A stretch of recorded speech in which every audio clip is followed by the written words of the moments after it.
Hello, and welcome to the WWIA Podcast. We're honored to have you join us in our mission to bring honor, connection, and healing to America's combat-wounded Purple Heart heroes. If this is your first time listening to this podcast, we welcome you. If you're a returning listener, thanks for coming back. Please be sure to tell others about our podcast and leave us a review if you're enjoying what you're hearing. As our nation honors and celebrates Veterans Day, WWIA Founder and CEO John McDaniel welcomes a very special guest to the WWIA Podcast, Mr. Mikhail Reagan. Michael is the eldest son of former President Ronald Reagan and Academy Award-winning actress Jane Wyman. He's the chairman and president of the Reagan Legacy Foundation, which seeks to advance the causes President Reagan held dear and memorialize his presidency's accomplishments. Michael is a syndicated columnist, a former radio talk show host, a dynamic and sought-after public speaker, and a New York Times best-selling author. Some of his books include On the Outside Looking In, Twice Adopted, and his latest book, Lessons My Father Taught Me. Michael has had a distinguished and eclectic life, from debating Mikhail Gorbachev to setting world records in powerboat racing. He spent most of his life in public service and is passionately involved with charities such as the Young America's Foundation and the Mixed Roots Foundation. Michael has helped raise over $1.5 million for charities like the United States Olympic Team, Cystic Fibrosis, the Juvenile Diabetes Foundation, and the Statue of Liberty Restoration Fund. Michael has been proudly married for 48 years to his wife, Colleen. They have two wonderful children, a daughter, Ashley, and a son, Cameron, as well as three incredible grandchildren. We're honored to spend some time with Michael and hope you enjoy getting to know more about his work, his journey, and his commitment to honoring America's veterans and service members. Without further ado, let's jump into the conversation with John and Michael now.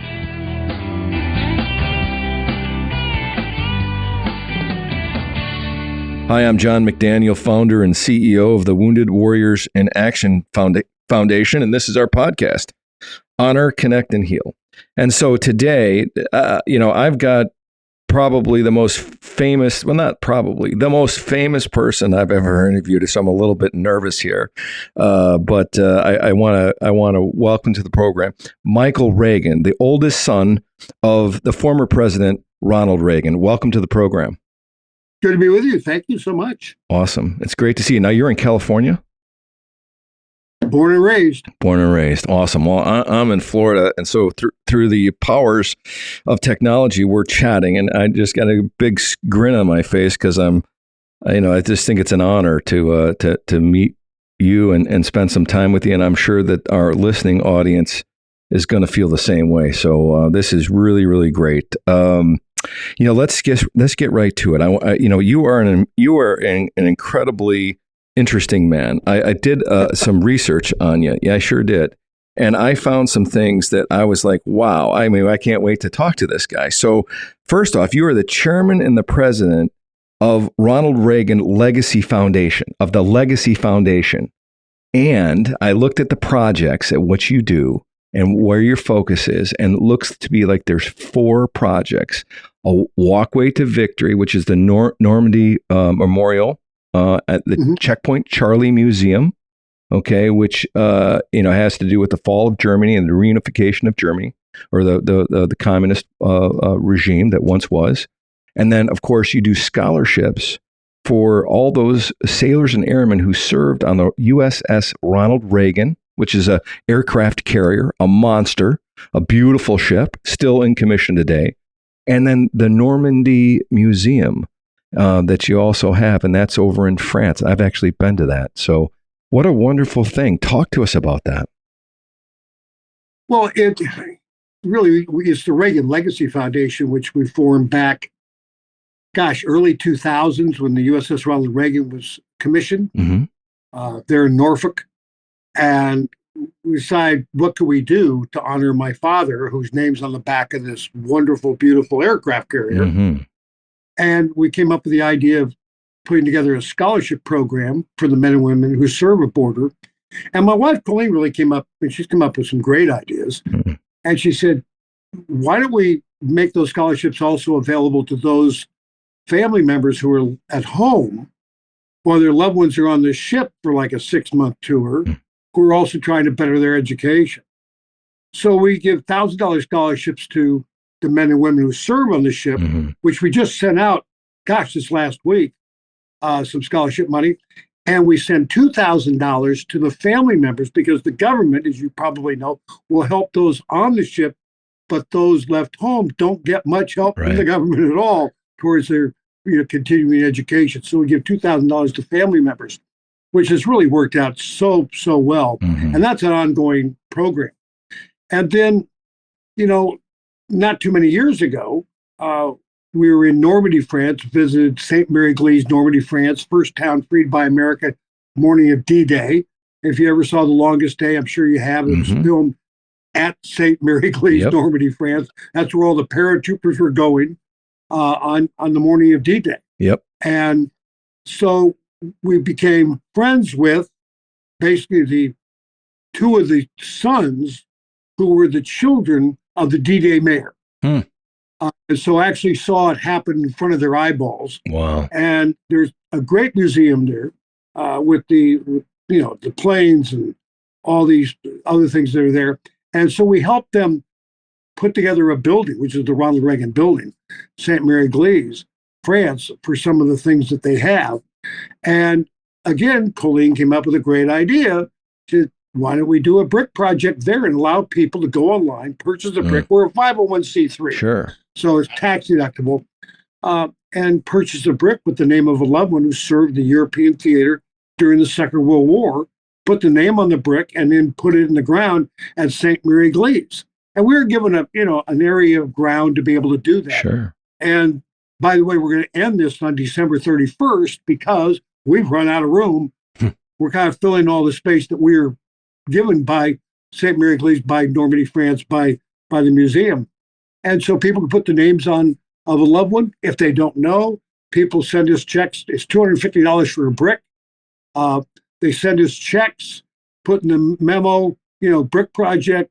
There's plenty of military personnel that we can put their names on, and we send people a picture of the brick and the family and who that person was, where they served. And so if they go to Normandy, go to St. Mary Glees, they can look at the walkway to victory, we call it, and find that brick and say, hey, they were involved in that. That's cool. Wow. Well, that's quite a legacy. In our chat before we punched record, by the way, we're trying to get this thing wrapped up in tribute to this being the podcast for Veterans Day, which is coming up here very shortly. So I think we're going to be able to make that. But I was on your website, the Reagan Legacy Foundation website, and I clicked on first about the About tab, and then there's your picture, of course. And then it says a letter from Michael Reagan. That's you. And it starts off with a quote. And with your permission, I'd like to read it, because after I read it, I was like, wow, that is very succinct. It's just 2 sentences, and it's from your father. Would you mind if I read that? You're the host. Yeah. So this is a quote from Ronald Reagan that on the Reagan Legacy Foundation website. It says, "Whatever else history may say about me when I'm gone, I hope it will record that I appealed to your best hopes, not your worst fears, to your confidence rather than your doubts. My dream is that you will travel the road ahead with liberty's lamp guiding your steps and opportunity's arm steadying your way." Ronald Reagan. Isn't that great? Oh, it's a great quote. In fact, if you visit the Ronald Reagan Presidential Library in Simi Valley, at the last thing you will see is a video. At the end of the video is my dad with that quote. It's very phenomenal. It's touching. It really is. I gotta tell you, Michael. I was going. We don't have a script, so we just kind of run this thing. But I want to say a couple things about your father, because he's my favorite president of all time. Okay, when he was our president, he was number 39 and number 40. Okay, so 40. He did two tours, back-to-back tours, right? And so 1981 to 1981 were his dates as president. twice. Okay. And in 1980, I was a junior in high school. And I will tell you, I was in 1981. Okay. So on the 30th of March, 1981. Okay. That day, which resounded in infamy, was the day that there was an attempt on your father's life. Okay. And everybody remembers where they were during certain events. And my first real memory of something that happened that just kind of shook me, and I was only a junior in high school at the time, was I was walking to the baseball diamond after school. I was a varsity baseball player, and I was just about ready to walk through the gates, and a car pulls up, and the other students, the parents or athletes, the parents were dropping them off, I guess, for this practice. And I was just walking from the locker room out to the field, and a car pulls up, and one of the kids gets out, and his dad looks at me, rolls down the window, and says, President Reagan's been shot. And I will never, ever forget that. I never forget the feeling that I had. And so, yeah, I mean, what an amazing American. And he was, in my opinion, the greatest president we've ever had in modern history, certainly. And in my life, he was just he is the yardstick by which others should be measured, in my opinion. I'm not going to disagree with you. Yeah. Oh, Maybe it's your dad. This is your dad. The first time I could vote was 1966, and voted for my dad for governor. Yeah. And voted. He was on every ballot until 1988. Wow. And I almost went into cardiac arrest in 1988 looking for his name on the ballot. It wasn't on the ballot. First time it wasn't on the ballot. Right. What do I do? Do I write his name in? Right. Now, yeah. what do I do? Give him a third term. Right. Right. No, that's and I don't know. You probably know the answer to this, but some of his speeches. Okay, and me and my buddies, I was in the Rangers, and Rangers have a soft spot, obviously, for Ronald Reagan. He was a great president, and he spoke many times at Normandy. And the Rangers have a memorial there because they scaled the walls, the cliffs at Point de Hawk, and Rangers jump in there every 5 years when they have their reunion. And so your father gave a speech at Point de Hawk that it just puts chills down my spine every time I listen to it. And my buddies and I share that, not infrequently. And I don't know how, the guy was, he had a gift. Yeah. Obviously probably some really good, speech writers as well. Maybe he did it himself, but I'm telling you, that guy could rivet you right to your seat. Yeah. It's really interesting what I told the presidential wannabes back in the debate at the libraries, come ask me, well, what can we do different? I said, listen to my father's speeches, because my father, you felt what he was telling you. You just didn't hear what he was telling. And I said, the problem with today's politicians is they yell at you and they speak at you, but you remember nothing of what they said. Right. And you remember everything my father ever said is because you felt them. He spoke to you in parables and so on. And at Point de Hawk, I've been out there quite a few times. And it's amazing when you go there. You look down at those cliffs and you just go, you got to be kidding me. Under fire. Under fire, they did that. And I've been there on good and bad days. On good days, when I've been there on sunny days, I look at those cliffs and go, how the hell did you figure that one out? Unbelievable. So it was really something to go there. And my dad was, the first president to ever go to Normandy on D-Day and speak on D-Day. Yeah. And every president since my father has gone to Normandy on D-Day and spoken on D-Day. So he really kind of led the charge on people knowing where Normandy was, right, and how important it was. As we now have about 100,000 veterans from that period who are still alive. Right. Yes. An incredible feat, what they did, scaling those cliffs, as we entered Europe, and freed all of Europe from Nazi Germany. Incredible, just incredible feat. But the problem. The problem is lots of problems. Unless we tell our children that, right, they don't know. That's because true. We don't teach history anymore. That's right. And for some reason, we think someone else is going to teach the history to our children. Right. And I learned about America and the history of America sitting in the right front seat of a station wagon on any given Saturday morning when my dad would pick me up from mom's and drive me out to the ranch. And we spend the day at the ranch.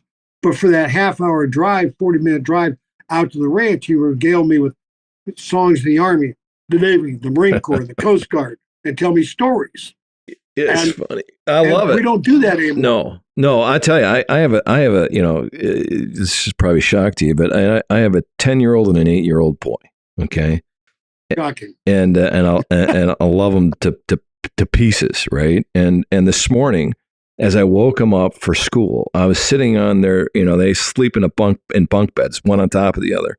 Because I'd mandated, in my house that's what happens. You two will bunk together, until otherwise directed, right? I just think it's important. And so they're bunking together, they're waking up, and I'm sitting on the bed on the lower bunk as they're rousting out of the rack, and I start in with my Army jodies. I don't know. It's funny you just said that, but that's what I did this morning. I was, I want to be an airborne rain. Just to get them cranked up, And it's just hilarious. I love it. So I got to ask you. Yeah, but my son, Cameron, who has 2 girls, 8-year-old and a 6, excuse me, and now a little boy, who's going to be 2, Gage, and he'll on Veterans Day, or Memorial Day, or usually it's Veterans Day, He'll take him to a cemetery.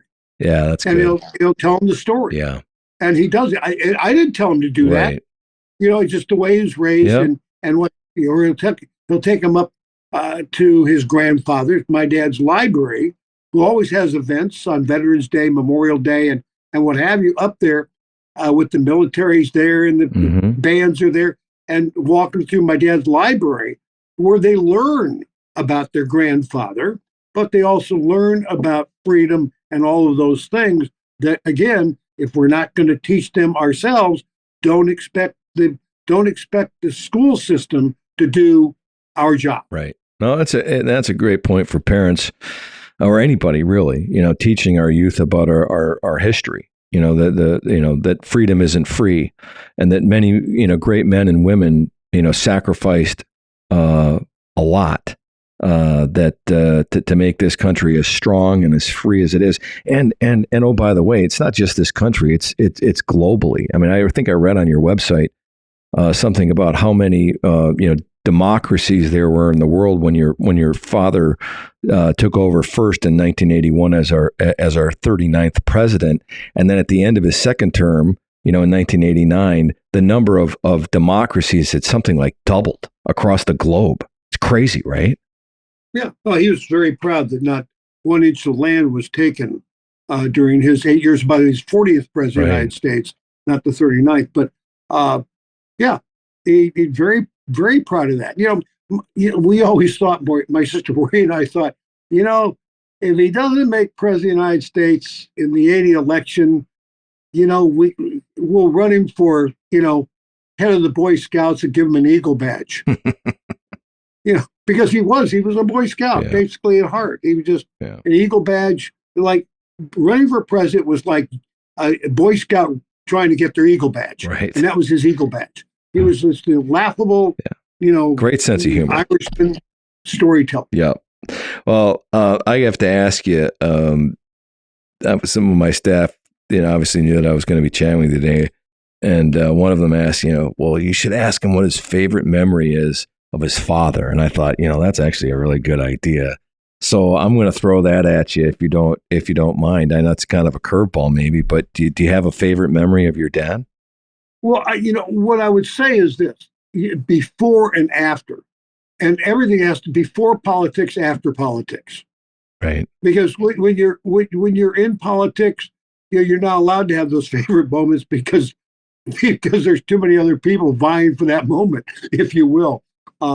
So before politics, riding out the ranch with my dad, any given Saturday morning, hearing stories from my dad, riding horses with my dad, shooting ground squirrels with my dad, swimming with my dad, chopping firewood. I gave him his first chainsaw my God, so he could, cut some prune some trees.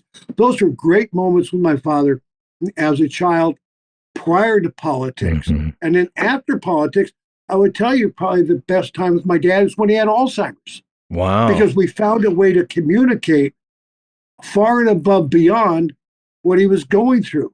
And I started hugging my dad, I think in 1991.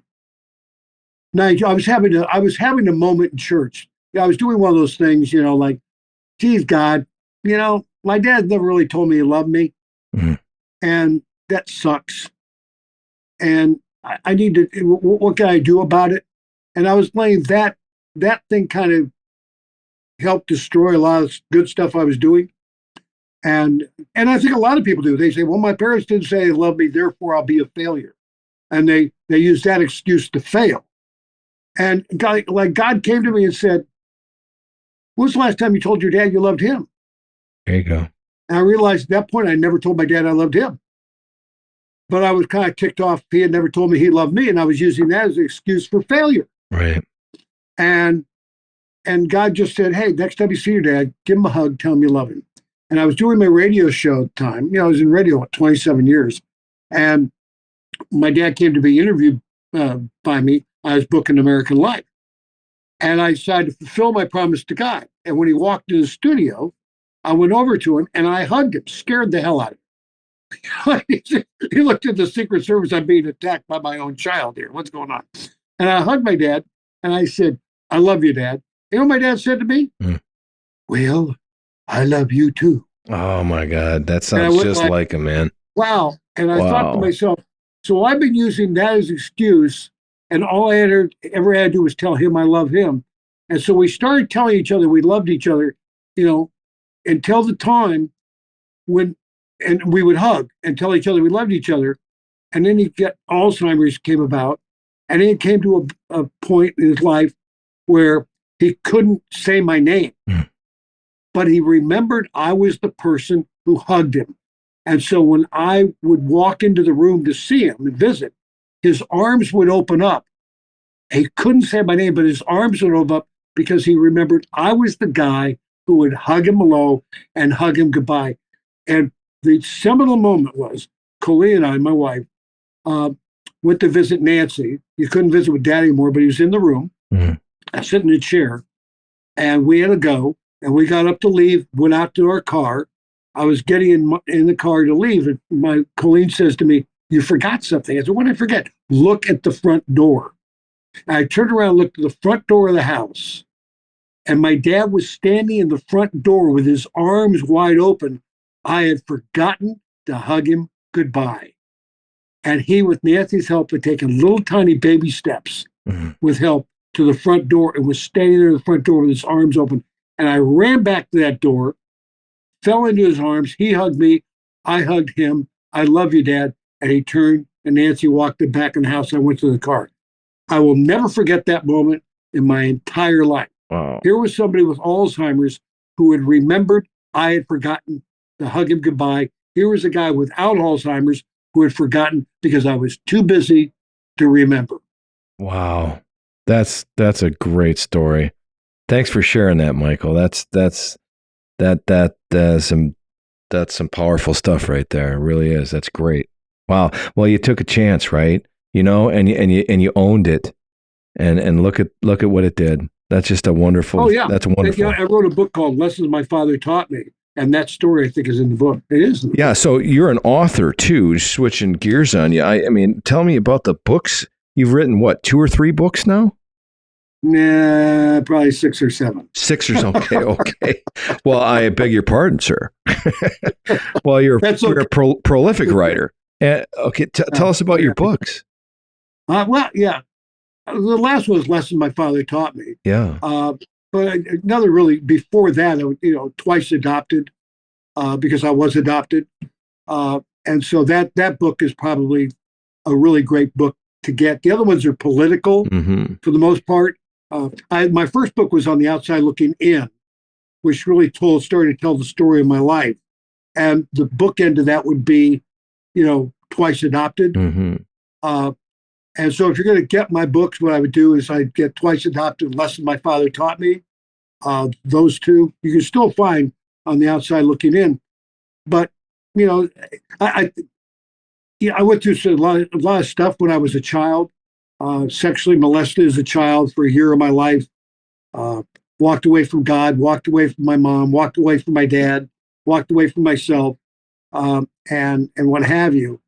And writing the first book on the outside, you know, looking in and all that really was therapeutic because I had to go back and relive those moments, which are the toughest things in the world. Right. And I found that was the best therapy for me, was reliving the moments and really dealing with them. And then also in Twice Adopted, that also chapters in there. So it really became therapeutic for me in those books, writing those books. And it probably saved me because I was a wreck. I dropped out of college when I've done a lot of things that are good, but I never gave myself credit for anything because I really thought I was a terrible human being in the first place.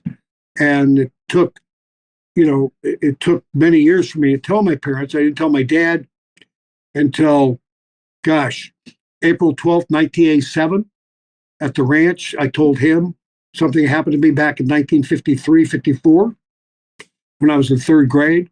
I told my mom and told my wife. I told her before that. But I just had to deal with all of those things to get my relationships correct with my mom, with my dad, and what have you, and try to make up for those things in my life that I had walked away from. Like I told you, I said, I have no friends from my childhood because I was fearful of having friends. If they found out what I knew about me, they would have walked away from me. So it was easier for me to walk away from them and let them try and figure it out. And what have you. I've had a few get back at me in the years from high school and go, gee, I never knew. I said, well, you never knew because I never told anybody. Right. But it is a horrific thing to go through. And I go out and speak on these issues to different groups and what have you, because it is what you do. Somebody who's sexually molested and had photographs taken of you, as I did, by my molester and blackmailed by my molester with the photographs, they really take your childhood away. Yeah. And so my childhood was taken away. So my favorite parts, as I told you, riding with my dad out to the ranch on Saturday morning, be with him. Wow. You know, I felt safe. Sure. That's the only place I really felt safe was in the right front seat of my dad's station wagon on a Saturday morning. Oh, that's a very powerful story, and I appreciate you sharing that with us. It takes a lot to one to tell that story, but more to have endured it. Just as I'm on that issue, it takes a child 7 times to tell someone that they're being abused or what have you before the first person listens. Wow. 7 times. And now you know why a lot of kids just say, screw it. Right. Right. Done. Right. Well, it's, and there's a whole thing in there too, like this idea of self-worth and self-love and, that's challenged in that process when you've become abused, and there's a lot of layers to it, and to work your way back through that and make right in your life, especially as a child, and then even later on as an adult, I mean, that it's just not an easy thing. And God bless you. I had fears, right in the first book, fears that if anybody found out about the photographs that were taken of me and they became public, my dad never would have become governor. Right. My dad wouldn't have become president. I thought I would be the reason that he, in fact, would lose. And somebody asked me at one point, what would have happened if the photographs that that man took of you had ever come out? I said, I wouldn't have been alive for the first interview. I would have committed suicide. Oh, God. Because suicide becomes an option for a child that's been molested. Yeah. Because it really does. And you read about that all the time, where a child's been molested for whatever, commits suicide because it's just It's the nature of the beast. Yeah. But there is an option, because I was twice adopted. Instead of running away from God, I decided to run back to God. Yeah. And with my wife's help, really, and Jack Hayford, a few of other people, that really helped me. Well, that's wonderful. Thanks for sharing that with us. That's some pipe hitting hard stuff right there. But you're right. It's the good Lord. It's the relationship with the Almighty that can heal all wounds. Mm-hmm. It really can, especially once you've given yourself to Him, right? And ask for forgiveness. But I'm one of those guys. I'm one of those guys, though. I love when people say I accepted Christ and everything's wonderful in my life. I go, I have to do that every day. Well, I think we all do. We should. Do that every day, the world hurt. Right. So right. Every day, start there. That's because right. If I don't, I'm in trouble. Well, that's right. It's like the alcoholics, guys and gals that are part of, AA. I've heard them say, hey, my name is fill in the blank and I'm an alcoholic. It's this admission that you are what you are, and by exercising that or communicating that, is where the road to recovery really begins. Yeah. Wonderful. And so I got to tell you, switching gears on you, when I read about you setting world records, okay, I mean, look at this life you've had. That's unbelievable. So I said at the pre-show, I was like, yeah, and you even set some world records in powerboat racing, and you held up your hand and said 5. I'm like, okay, so I got to ask you, okay, so I'm kind of a speed freak too, and I've been on the water my whole life, and I got a boat in my backyard and all this. And I love going fast in my boat, but it's a fishing boat, It's not one of those power boats like what you were. So tell us about these world records that you set, 5 world records. And oh, by the way, the proceeds, I think it was something like $1.5 million that you... Actually more than that. But you're right. That you gave to charity, though, right? Well, when my dad, I was in the boat business for years. I was outboard world champion in 1967. Okay. Inboard powerboat rookie of the year, 1966. Wow. And when my dad became, president, and I sold Sea Ray boats for years. That's a good boat. When my dad became president, nobody wanted to give me a job. No. It was you would think it would be the opposite. You think everybody would be like, hey, why wouldn't you want to hire the president's son? You have 5-6 guys around you all day long with guns. Well, there you go. That's kind of a problem if you want to work behind the counter. We're going to go for a demo, and don't let that Coast Guard cutter next to you bother you. Right. And so really, media and all this other stuff. Yeah. So I had to create a situation. Yeah. And Larry Smith, great friend of mine, who designed Scarab boats. Yeah, I know that. I know that brand. And Larry and I have known each other, since the 60s. Yeah. And he came to me, we were talking, he said, what would happen if we put together some long distance races to break some records and we do it for charity? I said, that'd be a great idea. Can we do that? So Wellcraft Boats down there in Florida, Bob Long, Wellcraft, said, hey, I can work with you on that. So they built me a Scarab and put 3 V8 outboards on it from Evinrude. Mm-hmm. And our first race was from New Orleans to St. Louis on the Mississippi River, 1,027 miles. And we broke and put in a new world record. And that ended up raising $500,000. We sold off the mileage, dinners and lunches at both ends. And we raised $500,000 for the United States Olympic team by doing that. Wow. We honored Augie Bush at the end at the dinner, which is great. And then we said, gee, let's do another one. So we did another one. We did from Chicago to Detroit. And we broke that record, raised another 50 or 100,000, whatever it was, for the United States Olympic team. Then Cystic Fibrosis came to me, good friends of mine for years, 40 years, by the way, this year. And said, would you do one for Cystic Fibrosis from Ketchikan, Alaska to Seattle?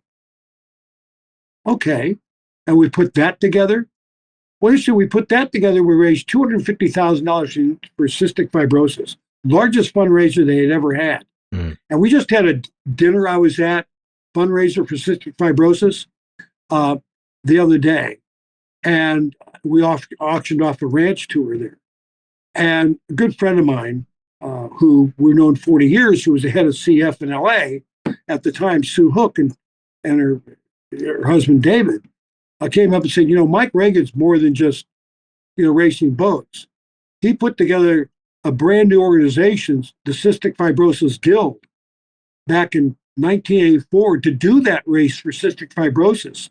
And the $250,000 he raised was the first funding for the Cystic Fibrosis Guild of Seattle. And they still have dinners every single year and raise millions of dollars. And then a few years ago, who's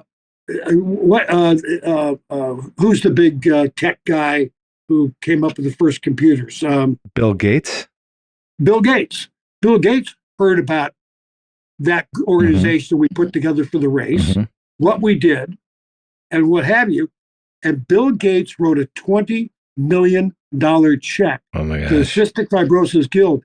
And the kids today who are getting the drugs and the things that they need to keep them alive, those drugs, that research was all funded by the Bill Gates $20 million investment into the Cystic Fibrosis Guild that we started back in 1984. And I said to Sue, I said, if I went up there to the dinner any year, they wouldn't know who I was. Right. But I said, but we started it. And so it really shows you throw a pebble into the water, you never know what's going to happen. No. But we did that. We did Chicago, Detroit. We did, LA, San Francisco, LA. We tried to break the record up to New York from Miami. But I used to race boats with Don Aronow, Bob Magoon, all those guys down in Florida. Used to race at Miami Marine Stadium. Wow. With my 18 and 20 footer. And was it just you and then, or was it two people in the boat? How many were in that crew? Oh, in the scare of three. So you had a navigator. Throttle on the left, navigator on the right. And where were you? Were you steering it? I'm in the center with the steering wheel. Wow. Right. And you got a throttle guy. That's what I'm trying to get my head around, is okay, my job's to steer the boat, but I got a dude that's powering it. I mean, you two have to be obviously well in sync, and he's got to be looking at the waves, and he's got to be looking at the water and the competition if there is any, I mean, that's usually done by one person, but when you split it up, it's just, to me, it's like, wow, that's just an idea that I can't have a little bit of difficulty getting my head around. Well, no, you really have to trust each other, the throttle man and the driver. Right. A navigator on the Mississippi River was tough because you got all the deadheads. You couldn't go throttle down the whole way. You must have had to. In the Mississippi, there's got to be places where you got to go down to an idle, right? No, not really. We averaged 75 miles an hour at night. Holy cow. Because we drove at night, too. Like, that's not without risk, man. That's not without risk. I mean, you're going down the Mississippi with all the obstructions to navigation, et cetera, at 75 miles an hour at night. I mean, that's like scalded ape with your hair on fire, man. I love it. Yeah, more people were worried about me than we were. That's awesome. That's just awesome. Wow. I mean, that's crazy. You just have got an incredible, you've lived an incredible life. And that's how I got the radio, by the way. What's that? I got the radio right there in 1983. Yeah. So tell us about this radio show that you were the host of, Syndicated Radio. What was that all about? No, I was having lunch with a gentleman who was the general manager at KBC Radio in LA. And after lunch, he said, "You got a good personality. Ever thought about doing radio?" And I said, "Oh, I think about it every day when I wake up, but nobody ever asks." Is that true? He said, "Well, Monday, our number one host is taking off. Why don't you sit in for him?" I said, "Uh-oh." I said, "Okay." So I actually sat in for a week at KABC, taking over for the regular host, Michael Jackson, that was his name, who was on vacation. And my first interview was on the road with Charles Kuralt. Oh, wow. So I did that interview with him. And then I guessed Sunday morning, Charles Kuralt, that guy. Like, what was that program? What was that? Was it a Good Morning America, or was it, or that was his own program? Yeah. Talk radio? Yeah. It was the very beginnings of talk radio back in the early 80s. Got great voice. Yeah. Early 80s. Yeah. And so I did that, and then I got a show down in San Diego, and I'd go down there and do the show and come back home in LA where I lived, and then I was canceled. My show was canceled. I was replaced in 1989 by some guy named Rush Limbaugh. Oh, remember that guy? And I went, okay. I said, what now? What? So I said, do unto others before they can do it to you again. So I started my own national show with no money, nothing. And ABC allowed me to use their satellite. Mm-hmm. And I kicked off that show in 1990, 91, 90. And I was the first one signed by Premier Radio Networks, long form show. And now they own basically everything. And I did that show until I walked away in 2009. So it was like 28, 29 years doing talk radio. Yeah. And when I read about that a little bit, I was like, well, I'm not going to have a hard time in this interview because this guy's polished at it. You know, you've done very, very well for yourself. Wow. Okay. Yeah. So listen, I gotta also, I'll lateral it back to you here, Michael. Is there anything else that you'd like to chat about that our listeners might find interesting, or about your work with the foundation? Well, I had a mother. I'd like to share that with people. Please, please do. Yeah, really. Until my dad ran for governor, I was Jane Wyman's son. Yes, I read that. Yeah, Ronald Reagan's son. Wasn't she? She was an actress, wasn't she? Academy Award-winning actress. That's right. Nominated 4 times for Best Actress. She got, I think, 3 or 4 Golden Globes. She had, in fact, when Dad was president, she had the #1 television show on TV called Falcon Crest. So she had Falcon Crest. She was #1 on television. Dad was president of the United States in Washington, D.C. And as I tell people, only 2 people were ever born into a family. My sister Maureen, who passed in 2001 from melanoma, unfortunately. Her and I were the only ones born into a family where the father would go on to become president of the United States and the mother would go on to become Academy Award-winning actress. Yeah. Nobody else has lived that life. So I go out and I'll speak and what have you all over the country, give speeches. If I second I go to Q&A, the first question is, how is it being raised by Ronald Reagan? Because nobody else has lived that life, and probably nobody will ever live that life, again. For sure. So to be literally part of living history. Yeah. Really? Well, what was your mom like? I mean, tell us about who that woman was. Oh, she was great. Mom was tough. Mom was a Midwestern girl, St. Joe, Missouri. St. Joe, here we go. When I was growing up, I wanted a 10-speed bike, and all the other kids were getting one. She made me sign a note with her, and she loaned me the money for the 10-speed bike. So I sold papers in front of Good Shepherd Church in Beverly Hills, split the profits with her on Sunday morning until I paid her back. When I started my national radio talk show and I was driving to San Diego back every day, 272 miles, I called her one day. I said, Colleen, I got 2 kids. There's no money coming in. I'm getting this thing all started. Can you help us out? She said, absolutely. I said, what can you do, Mom? She's like, I can tell you this, shut up and keep driving. She hung up on me. And I called her back. I said, what the hell was that all about? She said, did somebody die and say you didn't have to pay your dues like everyone else? I said, no. Well, shut up and keep driving. God bless her. That was the lesson. So, right. And I did. And that show lasted, a long time. Wow.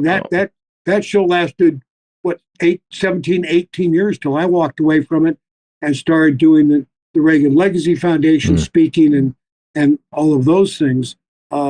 So, she was tough. She was great. I am the way I am because of my mother, politically, my dad, but the way I am is because of my mother. It's like I tell people when I open a door for a young lady, to go into a building or what have you, they say, thank you. I say, don't thank me, thank my mother, because if it was up to me, I'd slam the door, but my mother raised me correctly, and that's why I'm opening the door. So thank my mother. And so any woman out there who has a man open the door for them, thank their mother. Don't thank them, thank their mother, because that's who instilled those values in that person who opened the door for you.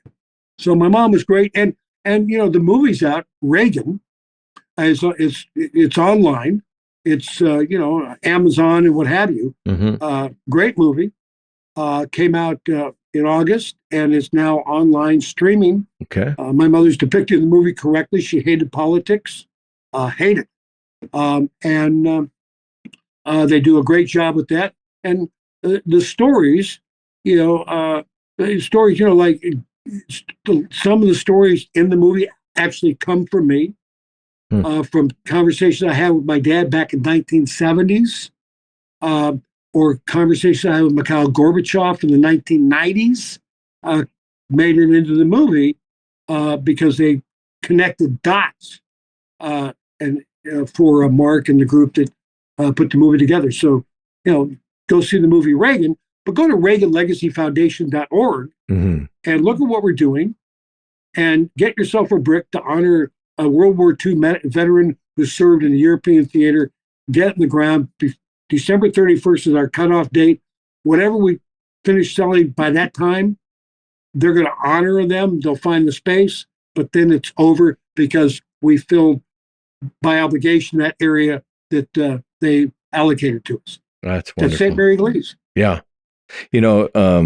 Before we close here, you mentioned Mikhail Gorbachev, which, I remember, and anybody who was living at the time and saw it or heard about it probably remembers it too. But, your father standing up at a podium, I think in Berlin, maybe not in Berlin. I don't know exactly where it was, someplace in Germany, I think. You can tell the story better, but I remember him looking at the camera. I remember watching it live on TV, and he's, Mr. Gorbachev, tear down this wall.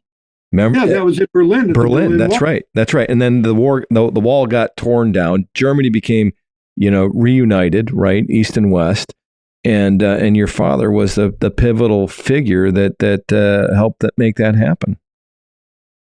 Yeah, I mean, a lot of people worked out, but you're right. Yeah. But that's Berlin Wall. That was, back in the day. But, I tell when I take people on tours at the library, and people should really, if they come to LA, go to the library in Simi Valley. Right. And I tell young people who are out there all the time, I take them to a piece of the Berlin Wall, and I say, hey, here's the front side's got all the color. That's West Berlin. They're free. Go to the back side, it's just blank. Yeah. That's lack of freedom. I said, take yourself to August 12th, 1961. You come home from school. You say to your mom, I was invited to have dinner, go see a movie with Aunt Sophie. And your mom says, yeah, honey, that's great. Tell my sister I love her. It gets to be too late, spend the night.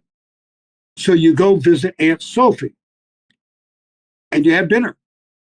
And you go to a movie, it gets to be too late. You spend the night. It's August 12th, 1961. You know when you come home? November of 1989 is when you come home. Yeah. Because at midnight of the 12th, the morning of the 13th, barbed wire, dogs, contractors are coming in building the Berlin Wall. Wherever you spent the night, you were there, unless you could find a way to escape. That's how quickly you can lose your freedom. That's right. And we don't tell that story enough. Right. And I tell that story to every child that comes out to the library. I put them in front of that Berlin Wall, and I let them know that's how quickly they can lose their freedom. Ask the people of Ukraine, how quickly can you lose your freedom? Hello. Right.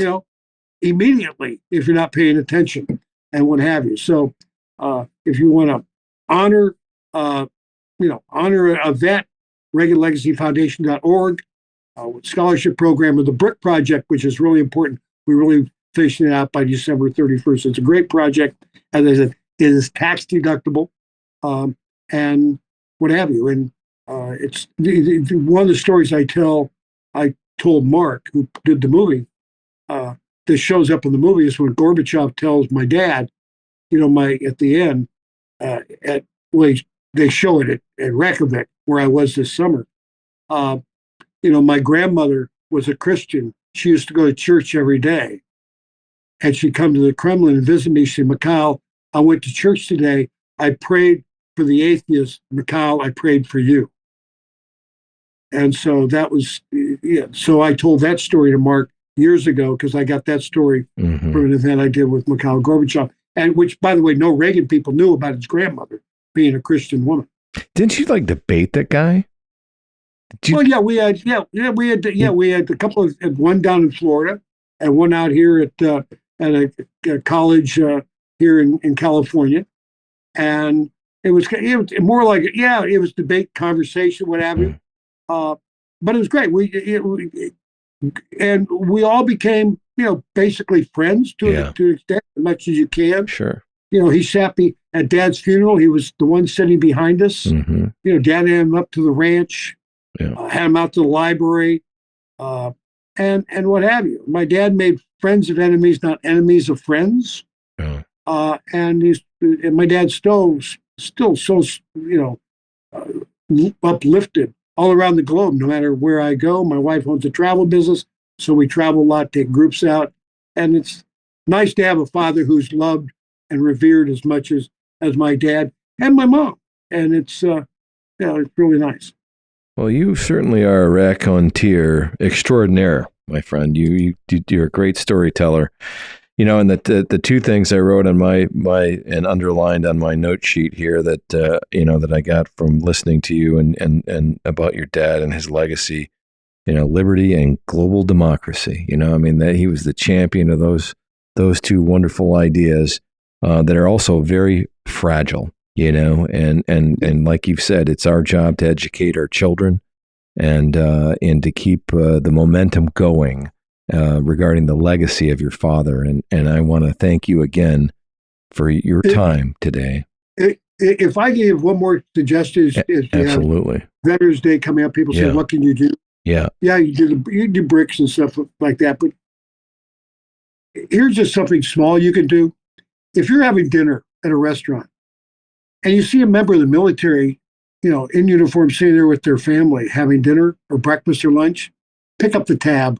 Yeah. And say thank you. If you're on a plane flying from point A to point B and you're sitting in business class or first class, member of the military gets on, stand up, give them your ticket, take theirs. You sit where they have their seat and let them sit in your business, your first class seat, and say thank you.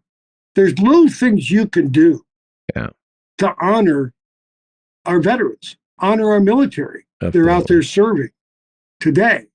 And sometimes we don't think about those little things that we can, in fact, do. On Veterans Day, Memorial Day, whatever, take your children, as my son does, take them to a cemetery, military cemetery, and let them see the crosses. They explain the crosses to them. Mm-hmm. Let them, tell them the story. Don't count on someone else to tell that story. You tell the story to your children and instill it in them so they have that pride, because what's happened is we forgot how to love America. Mm-hmm. And we need to relearn how we can love America. And that's as good a start as any. Well said. Thank you very much. I wish I could shake your hand, and yes, sir. I wish I could virtually shake your hand here and thank you for your time today. And I understand it's also your anniversary. So you and your bride, congratulations on what'd you tell me? It was like 48, 9. Well, how long you been? 49. 49. So go and you make her coffee every morning, and God bless you. Oh yeah. I love her. Best thing, I tell you, if it wasn't for her, I'd be a homeless person in LA in a tent. Be a nice tent, but I'd be homeless. That's awesome. All right. Well, listen, thanks for your time. And what an honor it was to meet you, Michael. Thank you so much. Appreciate it. God bless you. I'll talk to you soon. Okay. All right. Bye. Thank you for listening to the WWIA Podcast. To learn more about the Wounded Warriors in Action Foundation and how you can get involved, please visit our website at WWIAF.org. Or follow us on social media on Facebook, Instagram, Twitter, and LinkedIn. If you'd like to comment or offer feedback about our podcast, or if you have a suggestion for a future episode, please email us at podcast@WWIAF.org. Thank you for your support and for helping us honor, connect, and heal our combat wounded Purple Heart heroes through the power of the great outdoors.